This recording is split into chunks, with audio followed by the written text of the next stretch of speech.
Ready for the mosh pit, shaka bra. What's up, everyone? Welcome back to StrangeCast, Player One vs. World's Life is Strange fan podcast. This is side B of episode 106. I'm one of your hosts, Adnan Riaz. My co-host, Adam Evalt, is here. Adam Evalt, you here? I'm here. I can kick it. You can kick it. Yes, you can. Yes. That's what we do. We are always about positivity and encouragement, and you can Mm. kick things. So, I yes, can kick the bucket. you can kick the bucket. We'll kick the bucket a lot as well with our first piece of news. But before we get to that, if you are new here, please do consider dropping subscribe to the channel, turn notifications, like the video, share with your friends. We're almost at 2,000 subscribers. Well, we are at 2,000 subscribers. I've just gone back in time. We are at 2,000 subscribers. So thank you so much for that. It's greatly appreciated. And please, do subscribe. You can help us grow as well. Obviously, the next milestone is 2,100. I'm not even going to 3,000 at this point. But yeah, please do follow us as well, because you get instant access to the content as soon as it becomes available. StrangeCast is available on all podcast services, so you can check us out on Spotify, Apple Podcasts. We have over 326 followers on Spotify. We have 50 ratings, so please do go and support us there and rate us. You get instant access to content. You get to boost our content as well for other people, and we really appreciate it more than anything else as well. And we're on Patreon as well, so if you do want to support us on Patreon, go over there. You can see some incentives as well. We also do interviews. We've done the Victoria Diamond interview. People asked questions for that. We had the Olivia Lepore fan Q&A. We made sure those people's questions were asked in that. And also as well, we have our upcoming Patreon episode. So you can submit topics for that, which will go live soon at some point in terms of on the Patreon, the tier post thing. So you can check that out. Adam, we are back. Should we go into our first piece of news? Yeah, we should. Grr. Of course, and we had to keep this for the big one because this is an interesting piece of news as well. Adam, I chased this up in my spare time. The Gayming Awards happened. Gayming Awards happened. And if you remember back in the day, we were recording for one of the StrangeCast episodes. We covered the nominations, and Life is Strange Double Exposure, Deck Nine's latest entry in the Life is Strange franchise, which came out in 2024, was nominated in there as well. The Gayming Awards ceremony was held at the Abbey in West Hollywood on the 8th of July. Double Exposure was nominated for Game of the Year and Gaming Magazine Readers Award. It lost both of them, so it didn't win either nomination. No, not Double Exposure. Yes. No, heartbroken. God, it's like Kojima losing an award. God, of course. And Adam, if you can see here as well, I pulled them up here. The categories there, as you can see. Game of the Year. The Game of the Year, this is what the Gayming Award says as well. So the Game of the Year Award celebrates the best game released in 2024 as chosen by a diverse panel of judges. The nominees of this category are selected by our Community Council, and the winner is chosen by our judges. Dragon Age, The Veil Guard came out on top from BioWare and EA. In that same category, Dragon Dogma 2 from Capcom, Fear the Spotlight from Cozy Powell Games and Blumhouse Games, Life is Strange Double Exposure from Deck Nine and Square Enix, Paper Mario, The Thousand Years from Intelligent Systems and Nintendo, and The Last of Us Part 2 Remastered from Naughty Dog and PlayStation. I'm going to come on to that in a little bit. I had to restrain myself from side A. And then the Gaming Magazine Readers Award was there as well, sponsored by the RuPaul's Drag Race match. RuPaul's. It's RuPaul's. I'm sorry.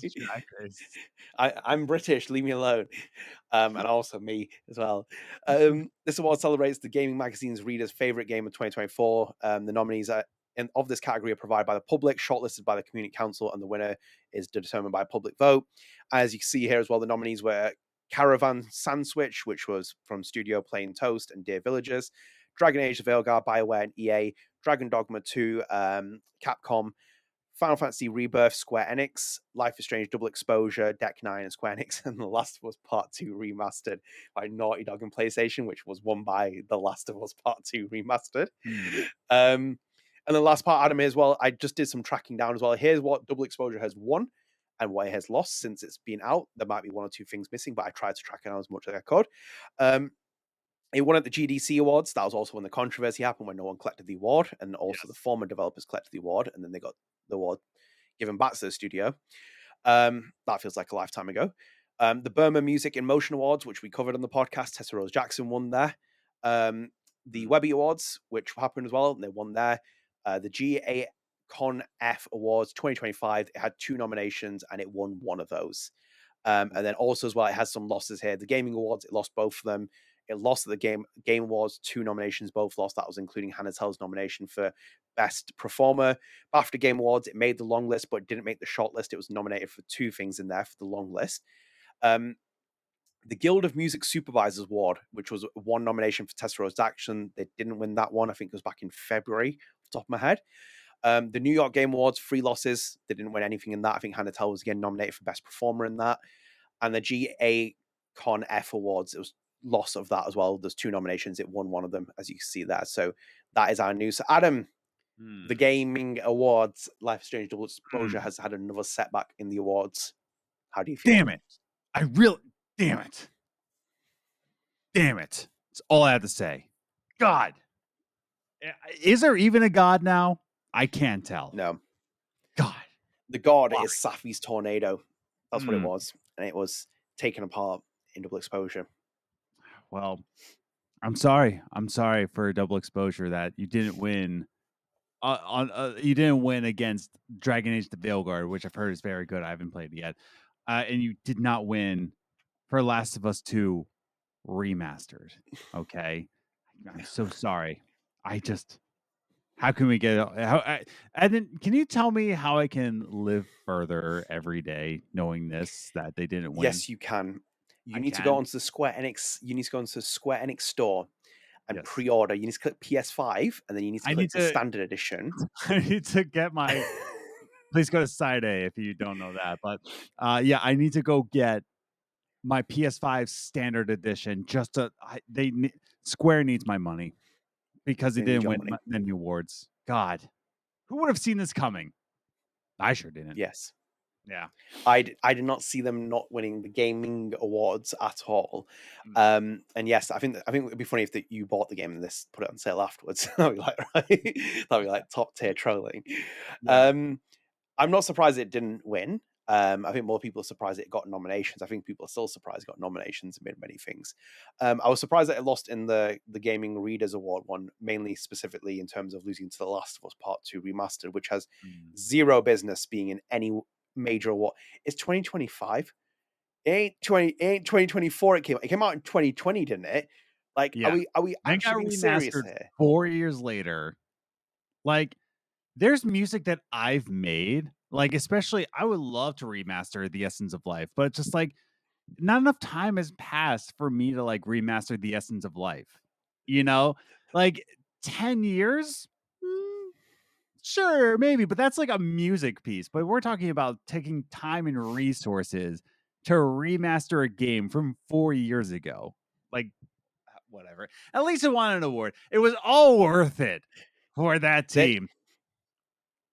No, you're right though, because it's like when the Last of Us remake was announced. I was like, why is this getting remade after like 10 years? I'm like, I know it's falling in line with the TV show. I'm like, this is ridiculous.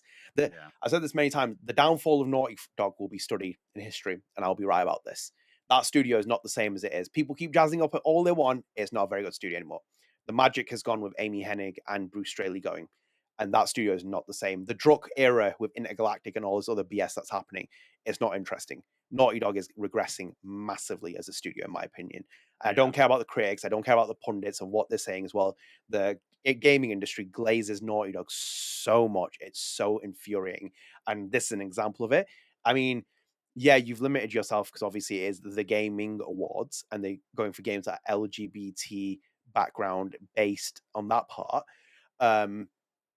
I don't understand how The Last of Us Part 2 Remastered is in there. But again, that's also down to the public putting it in there because they had the ability to do that. And I think it's an indictment of where that kind of like pool of games isn't increasing or having like a proper like standout editions, which is a shame. But like, I'm just kind of a bit like whatever. But yeah, this is another damning indictment though, I think, for at least Square and Deck 9 as well, because like, these were the awards where it should always win them, where it's like the Gaming Awards or it's like the Games Beyond Entertainment and all those other categories where Life is Strange is just catered towards that it should win. But it can't even win in this. And I think it's another indictment of where the game is at. The game's it's so hard to defend it to other people. I have some really bad takes, and it takes a lot for a person to admit that they have bad takes. Other people do not do that. I'm perfect. Of course, well, I'm also perfect as well. But the thing is, though, one thing I always find as well, people come up to me and say, that's a really bad take. It's like, do you think I care? Because, like, you equally share a bad take, but I can't change your opinion on that. we all have different opinions, but like there are some that are I just don't. egregious. What do you think? You have a hot take on Life is Strange, like the Life is Strange franchise. Do you have any hot takes? Yeah, 2 or 3 probably, I think. Name one. One hot take. I gotta try to think. I don't know if I have a hot take. You know, I I think have the a one that I mild had take. was I had the one about that Alex should have been the main protagonist in Double Exposure rather than Max, and with that power of the splitting Yeah, timelines and I stuff. feel like that's a mild take. You know. Well, some people hate it. I'm like, it makes. Well, I'm like, she's an Yeah. empath. She can sense other people. Yeah. Like Max pulses and feels people. How is that not a relatable power? And also, again, I will scream this. I'm gonna do my right again. It says splitting timelines is not a rewind substitute. It's not an evolution of that. You have to evolve something. That's like me being invisible. I would have to evolve in a way where invisibility still becomes a play of that. It could be like, for example, I touch someone else and they become invisible. That's an evolution of a power. If I started shooting laser beams out my eyes, that's not an evolution of invisibility. Anyway, my hottest take probably is I think the one that I've always held is that I didn't really care for Steph Gingrich. And I think she's not got much to her in a respectful way. Because I think Katie is outstanding as an actor and as a performer. As a character, Steph. Don't care for her. That's a Don't care hot for her. take. There's a hot take. And she wouldn't be in any of Don't Nod's games. She doesn't fit that vibe. Yeah. I guess my hot take would be I'm gonna say True Colors is a top 3 Life is Strange game. we're very limited on that list. Yeah, I know. My top 3 is Life is Strange 1. That's a hot take. Yeah, Life is Strange 1, Life is Strange 2, True Colors. No particular order. Those are my top 3. I don't think that's a hot take though. I think that's Yeah. really. I don't know if I have a hot take on I Life think is you do. Strange. I don't think you're just admitting it yet. Do you know what? You should come back to the next podcast with a hot take because I'm pretty sure you definitely have one. You know, comment down below if I said like a hot take, because I can't think of all of one. Like I'm actually trying to piss people off right here. But like I'm not trying to say like, oh no, my Life is Strange takes are perfect. I'm like, I don't know if I have like any like hot. Yeah. My main one is Steph. She grinds my gears sometimes. I'm like, I just kind of sit there sometimes thinking like, there's more to this character than you can actually tell. Like, I guess like I choose Pompidou over Chloe at the end of Life is Strange 1. I kill Chloe every time, every single playthrough. I kill Chloe. Outrageous. Yeah, I think that's probably my main one. I think I've got 1 or 2 other ones as well that I've put out there, but I don't really have huge amounts. I think I've got like really reasonable takes. I'll go further on that one. Chloe dying at the end of end of the first one, canon. Get out. That's there's a hot take, and I say that with my whole chest. Chloe dying at the end of Life is Strange, canon. Are you about to take your mask off and reveal yourself to be John Stauder? Is that what's going to happen here? I've been podcasting for 106 episodes with John Stauder here. Like, is that what's going to happen? No, you can't. You can't. I don't believe that. I feel like you're just doing it now just for the sake of controversy. No, I'm dead serious, dude. Canon. I don't believe that. I don't believe that, guys. Ignore him. He can come back to the next episode. Well, I think he's just causing controversy for the sake of it. Yeah, I think back on the actual thing. Yeah, the Gayming Awards. I'm not surprised with that. I think that was going to end the way they did, and it was like, right. Yeah. Well, can we please stop Can we please stop nominating remasters and remakes for video game awards? Thank you very much, because I'm sick and tired of seeing them in any category. They should never ever be the only achievement award that a remake or a remaster should get is that you didn't F up the project in the first place, because Resident Evil 4 remake, which I really enjoyed and thought was great, that should not be anywhere near Game of the Year award, because they might tweak things, they might change certain things in a bit of style, but in itself you also destroy what you lose in terms of what Mikami did, and then also as well, the game was already set up for success because it's already a 10 out of 10 game, and you're basically getting someone else to remake that, and it's more of an achievement if you messed that up. So that's personally where I stand on it. Yeah. Okay. Should we move into our next piece of news? Yeah. Let's. And you'll like this one, Adam. I do, and I'm upsetty spaghetti about it. You're upset. You can tell us more about it, because as you can see here, focus surprisingly on the 11th of July tweeted saying, Banishers Ghost of New Eden just got its PS5 Pro patch. Time to jump back in with improved visuals and smoother performances. New Eden has never felt so close to the living. Adam, Banishers. Oh, yes, I'm glad that we're still supporting Banishers. I'm glad we're still like, hey, people buy Banishers. Let's go buy the Banishers. It's great. Do it. Yeah. I have to repurchase it because again, it was a Series X purchase, so I had to like rebuy it pretty soon. I'm gonna rebuy it when I want to replay it, but which will be soon. PS5 Pro. That's such a luxury item, dude. Like that's not like other like the Xbox One X and the PS4 Pro.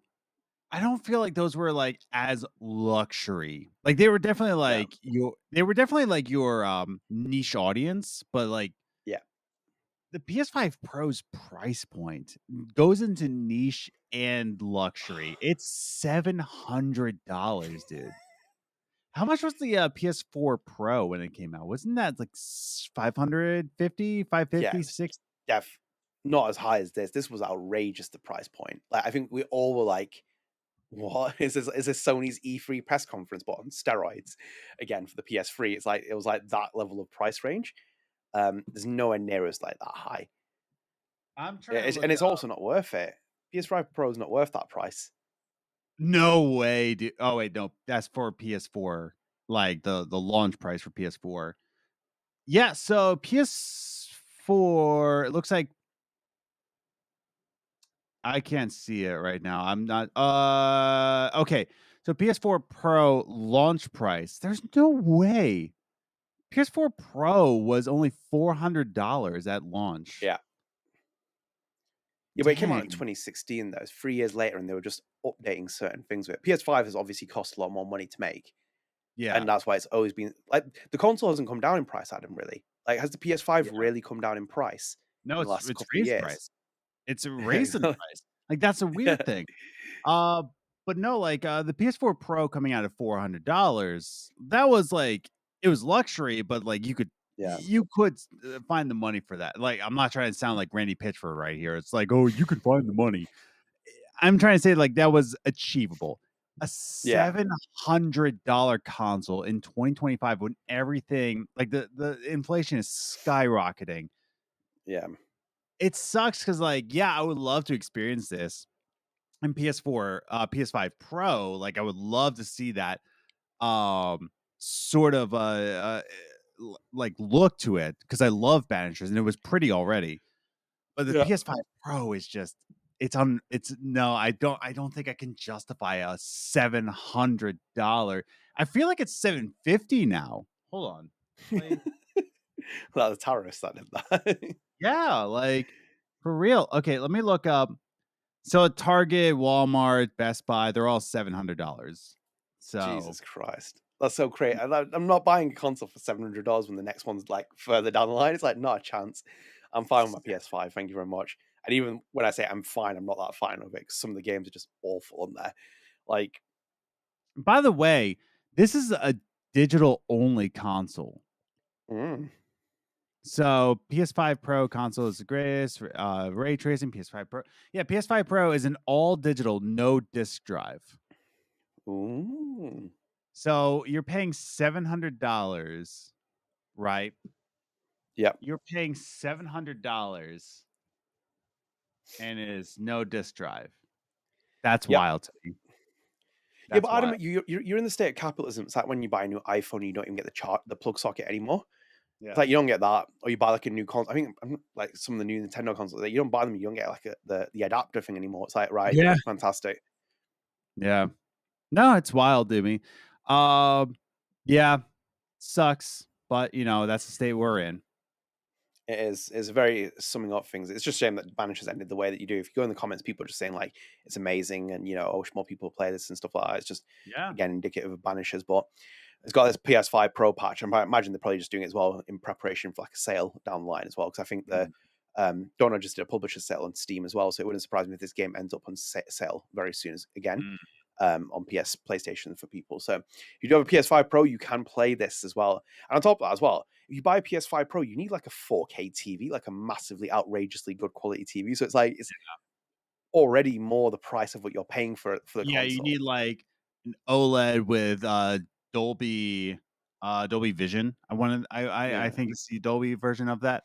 And then if you really want to experience it, you have to get a soundbar that has Dolby Atmos on it. So it's just like Just expensive. The price for like high quality gaming now is unattainable. Like it's insane, dude.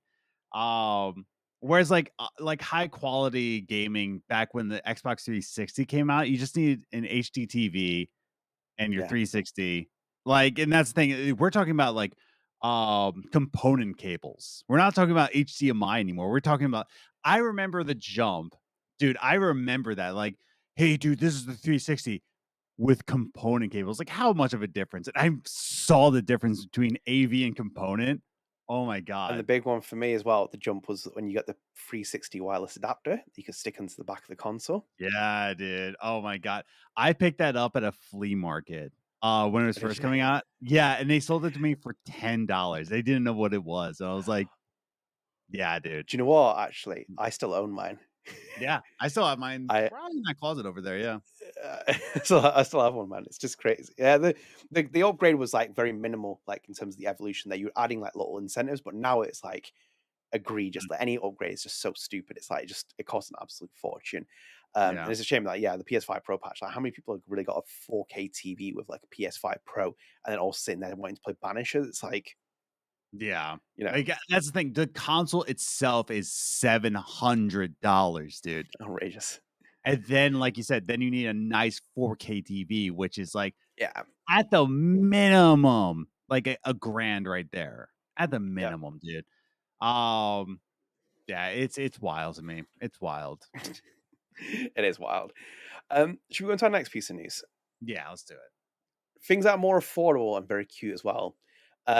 As you can see here, Adam, it has been teased recently, but Don't Nod has now announced on the 15th of July, we're thrilled to team up again with Makeship for an exclusive Jusant plush. The Climber and Ballast are better together and waiting for a new home for a limited... What? The Climber and Ballast? Ballast. Ballast. Did I say Ballast? Yeah, Ballast. Yeah. Never mind, Ballast. And waiting together for a new home for a limited time only. Grab yours. And I'm going to pull it up here as well. As you can see on the screen, I might pull it up screen. Yes, I have done. As you can see that, the Ballast plushie by Jusant, and it's now being funded as well. It's at 48% funded at the time of recording on the 20th of July. It says when a campaign is 100% funded, the product is guaranteed to go into production. You can still buy products that are funded for the duration of this campaign. It's shipping October 30th, 2025. It's currently priced at $29.99 as well for the United States. Some shipping and tracking details as well there. You're probably going to get in. Estimated shipping date is October. You're looking to get it out. Nice. Again, October starts production on the 6th. All sales are final and non-refundable. If a campaign does not achieve its funding goal, all orders will be refunded in 4 to 7 business days. And it's very cute there as well. The cute companion becomes the gentle giant in this Ballast and Climber plush, where the Ballast gives the Climber a lift for once, display them as a duo, or remove the Climber from the Ballast's back. Either way, this plush is a nice reminder to keep climbing, and some details about Ballast as well there. And as you see that, it's so cute. Yeah. So cute. I mean, yeah, I'm not really a plushie guy. I didn't fund this just yet. Like I hope everybody gets their plushie who did buy it. So like 97 people, I don't want them to like lose out on it. Because obviously they want it, but I'm not really a plushie guy. Like I'm not. I got my I got my Allen Iverson bear right there.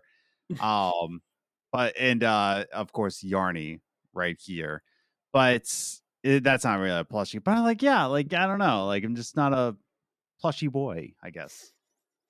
That is fair. Yeah, I'm on 2 minds to get it or not, because I don't really want to spend as much money as it is, but it does look cute, and I might actually buy one. Give us Moth Girl, please.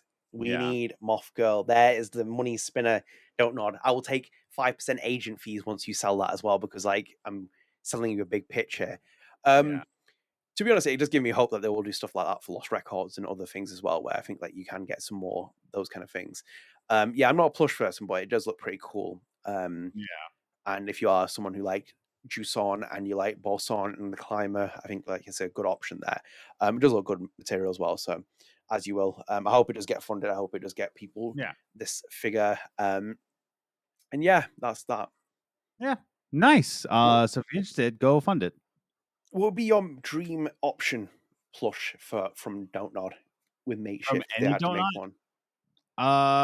Probably from any Don't Nod game. Yes. Pompidou. Any Don't Nod game. Pompidou That's plush. interesting. Yeah. It would sell that. It would sell. Yeah. Pompidou plush. Let's do it. With Frank climbing on his back. Yeah, exactly. Hunting down the Make beans. it. Yes. Make it Don't Nod. I don't think they could because of like Square Enix owning the royalties and stuff. So yeah, right. There you But yeah, I hope they make one for Lost Records. There's a lot of potential Lost Records. Adam, should we go into our next piece? Yeah, let's do it. So a quick little one before we go into our miscellaneous, and then comment of the day, spread the arts, and then we are done here. So Adam, quick one, as you can see here. I was doing some digging, just went back through it as well. So the Life is Strange Deluxe Edition is out on October, and it has 32 pages more than the Dust version. So as you can see here, this is the Deluxe Edition that's coming out on October 28, 2025 from Titan Books, Dust Deluxe Edition, and then also as well, there's the Dust version that came out in 2019. That's the first, couple of comics that I put into an edition for Life is Strange that was done. As you can see there, there's the cover as well for the digital, for the Dust Deluxe Edition. This is subject to change, I saw as well. So it could actually be different. And then obviously there's Dust version as well of the original Life is Strange. As you can see, Adam, as well, logo at the top has been remastered. Wow. It has been. Oh, no. Yeah. Glad to see Square Enix still putting in their claws where it doesn't need to be. Why is it like? Oh, it's so boring. That is so colorful. That top. Oh, why is it like? I mean, that's everything nowadays. That's McDonald's nowadays. Like, why is it so boring? Yeah, it's true that. Yeah. You know what? I do think that as well. I think some kids like overlook it now as well. Like at least the younger ones, if they went and looked at actual McDonald's photo from the early 2000s and late 1990s compared to now, I think you would genuinely be absolutely mind blown how different it looks. Like it was just like pure colors and looks and everything, and now it's just drab. It's like, as you said, every brand, even Starbucks and everything else, like all of it is just the same look. So basically there's like essentially more or less, like there's very few things where you actually get your money's worth from it. But essentially you have 32 pages there that are extra in that Dust Deluxe Edition that's coming out. I will be picking that up when it comes out because I love Emma Vieceli. We stand by Emma Vieceli, who's currently doing her musical and just doing Emma things as well. I'm interested to see what she does with the prose story as well. That'll be interesting to see what she's wrote for that. Because there's a new and exclusive prose story in there, and then also as well behind the scenes art and development stuff that has happened on that project. I'm sure she'll write another great story as it is, because I'm 100% convinced that Emma does her Emma things. So yes, it will be something we keep our eye on. Yeah, absolutely. Go Emma. We stand with Emma. Go Emma. We love Emma. And Adam, next piece as well. Should we go into our miscellaneous? Let's do this. Spread the arts and comments of the days as well. So as you can see here, Adam, more people have left Don't Nod Montreal recently. So Raphael, let me move close to this. Raphael Mariette, who is communications internal events coordinator, Jacob Levesque, talent and acquisition specialist, Melissa Francois Servant, game and level designer, and Jonathan Lynch, who is the rigger, have all left Don't Nod Montreal. I don't know if I know that Jacob did not leave because of the layoffs. He's just left on his own accord. I don't know about the other people, how they've left, but a lot of people have left the studio recently. There was a thread that I did as well here. If you are really bored and you want to follow me on Twitter and on Blue Sky, I did post that as well. So there's quite a lot of people that have been laid off, and also people who have just left as well, and people who've been suspended amid the layoffs. So keep you up to date with everything that happens at Don't Nod Montreal. Do not worry about that. Adam, Yes. Milk and Bone. Milk and Bone. Milk Girl's back. The Milk Girl. Ill. Yes. It's that comment where it was like the Milk Girls. Laurence, Lafond-Beaulne and Camille Poliquin were at Hillside Festival 2025 and they performed Forgone. And you know how much Forgone slaps, which is from Baby Dreamer, their EP, and is also featured on Life is Strange. Life is Strange. Nice. Life is Strange is featured on Lost Records Bloomer Rage from Don't Nod Montreal. So nice. Very cool. So you can see that performance if you do follow us on Twitter. If you don't, no. Yeah. And then last piece, Adam, quick one as well. Sahele Abid, who is the French VO actor for Swann Holloway, was playing Lost Records. So I thought I'd just give that a shout out. And she was having a nightmare doing the box, as you can see. Wow. That one sequence in tape 2. There was her message. She put blocked after 2 minutes of playing from a French to English translation. Oh. We're stuck in the game because we don't know how to close the box. We are stuck in the game. Wow. That sucks. Yes. There you go. So French Swan is having a nightmare with that puzzle. So there you go. Dang. Adam, should we go into our comments of the podcast? Let's do this. Let's do this. So Adam, first one, this is from H.BartlesSky55886. And their comment said here, and this is from side A of the last episode. On the other hand, we have so many independent titles and small game developers popping up. I remember during the transition from Unreal Engine 4 to 5, you had to take you had to take care of so many tedious tasks, like building 3 or 4 LODs, which had to be handcrafted most of the time. With UE5, Lumen and Nanite. Nanite, yeah, I believe. Nanite. You don't have to worry about that so much anymore. That doesn't mean it doesn't open up another can of worms, but just look at the quality of Clare Obscure Expedition 33 and beauty and such beauty and innovative gameplay design. Same goes for Hi-Fi Rush. That was amid when we were talking about the layoffs at Don't Nod and other things. Yeah, I mean, so many independent are popping up. Yeah, like that's the thing. It's just kind of like,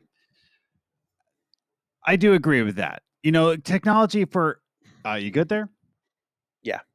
Okay, cool. You just look like, you look like you're in pain for me talking.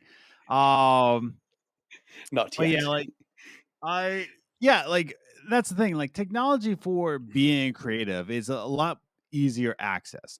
A lot more people are getting the tools to become creative, right? Especially in the music scene. Like if I had the technology that I had 10 years ago, like things would be a lot easier to get in. I just think that the industry is not loving indie games right now. I think we need to have like resurgence of indie again. And like that's the thing. The games industry started as indie, right? Nothing came to be. Like Ubisoft was technically indie at one point. Epic Games was indie at one point, right? When it was just Tim Sweeney and Cliff Bleszinski, right? It was indie back then. So I think we will see something because like you have a lot more tools and a lot more people that were screwed by AI that I think there's going to be a good mix of things. So I'm hopeful for the future of games industry, but we'll just have to see.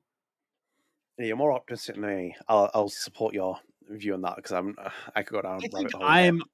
I think I'm optimistic because I'm in like a scene right now here in Raleigh that I'm seeing these independent game developers and I see their vision and I see where they're going. Like they're going to GDC, like they're going to meet these people. I'm seeing it firsthand and I'm like, I have a lot of optimism for the future. Yeah. Well, fingers crossed. Yeah. I hope that pays off as it will.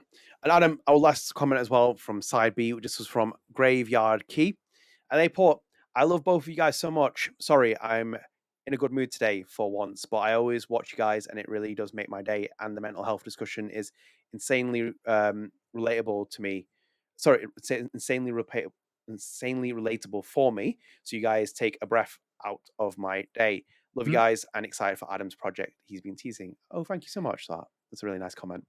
Thank you. And yeah, the project is still in production. It will be released pretty soon. But keep an eye on the Cast of Garden Bandcamp, because once it's done, like the minute it's done, it will be on Bandcamp. So, and then on Spotify and Apple Music later. But yeah, it will be on Bandcamp the minute it's done. So yeah. There you go.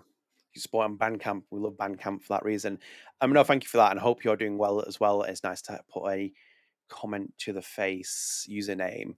And yes, don't worry, I go through those moods all the time, so it's nice to always see those kind of comments as well. So thank you so much for that. And if you want to leave your comment, please do, because we'll pick out one from side A, side B from the next episode. That is always an option.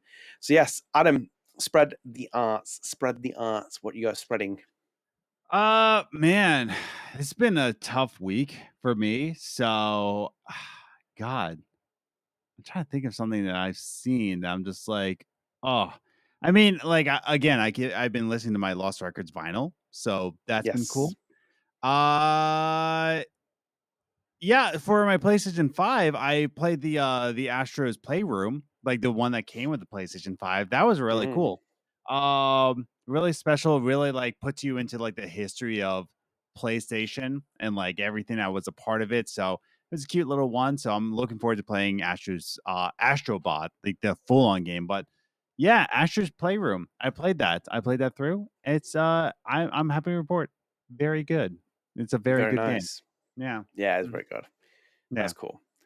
That's like one of the rare gems from the Jim Ryan era of Astro's Playroom, which I haven't played Astrobot yet. Yeah, I haven't played Astrobot, but like I'm looking forward to it. After playing Playroom, oh, it's so good. Yeah, I do look forward to when I play it, but I'm sure that I'm gonna love it as well, because the Astro Playroom was very fun. And like I thought, I had a lot of hopes for that when I played it at PlayStation 5's like early era, and I was like, yeah, it hasn't lived up to that, unfortunately, but it is one of those rare gems from that. Me, where can I go here? So I will probably recommend to you, because I was listening to this recently, as saying to Adam, I sent it to him on TikTok. So I was rediscovered to Sigrid, the musician, the Norwegian musician, who just dropped her new single Jellyfish, which I wouldn't take it at face value in terms of what the name is. It is very, very much a vibe and a banger. So it's one of those rare instances where TikTok reminded me of a musician who's already in my libraries and stuff like that, but like I haven't like listened to any of her new music. Big vibe, big music, very talented, very wholesome. If you watch her music video, she's not changed like since she's doing that. And I did say to Adam as well, I think like if she was a musician in the early 2000s, she'd probably be one of the biggest stars in Europe and probably even America as well, because of like how she presents herself and how she does music. Unfortunately, that doesn't vibe with the current modern day music industry. But no, very, very good single. Very, very smart what she's doing. She's got a very good style with her music as well. And I think it's wholesome. You can just see that it's like she just wants to make music, which is the big thing as well for any artist. Absolutely. No, good take. Good take. Yeah, so I'm going to recommend that you go and check that out. So there's my recommendation for that. So yeah, I think we're done here. So thank you so much for joining us. Not like the side A episode, I'm not going to forget about our Patreon subscribers to the last minute. We're going to put them here instead. So thank you so much to our Patreon subscribers for being there for us.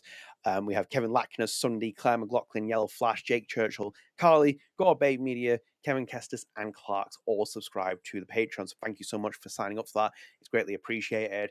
As well as said before as well, if you are on Patreon, you see other incentives, because we have done the ad-free videos, we've done interviews as well, we have got things planned as well, so do stay tuned for the Patreon. And also the next episode is a Patreon exclusive, so it's going to be built via Patreon.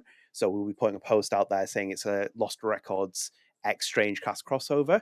So any topics you want us to talk about, you can put in there. It can be news relatable, it can be anything.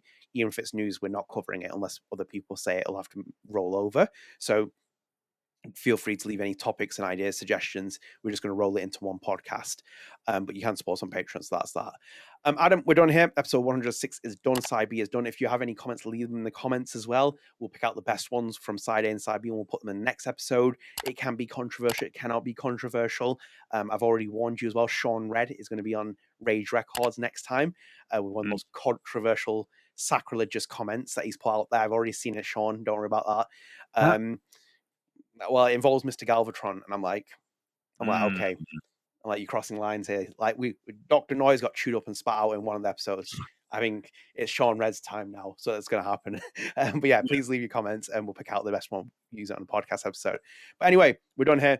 So thank you for joining us. If you are new here, please do consider dropping subscribe on the channel, turn notifications, like the video, share with your friends. If you do not, Adam is going to get upgraded to PS5 Pro quality, and then you're not going to be able to see him because you don't. Oh yeah, because I'll be $700. Exactly. So you'll have to pay $700 to unlock Adam's screen. Otherwise, he's going to be hidden behind it. So yeah, please do subscribe. You can help support the channel. You can keep up to date with all the content we do.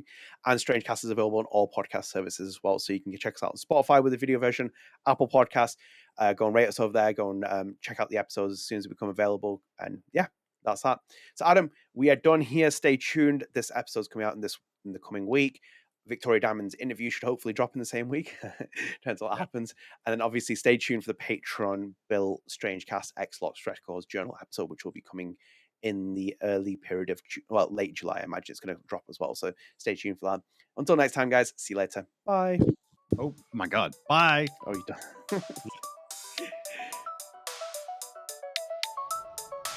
Ready for the mosh pit, Shaka Brow.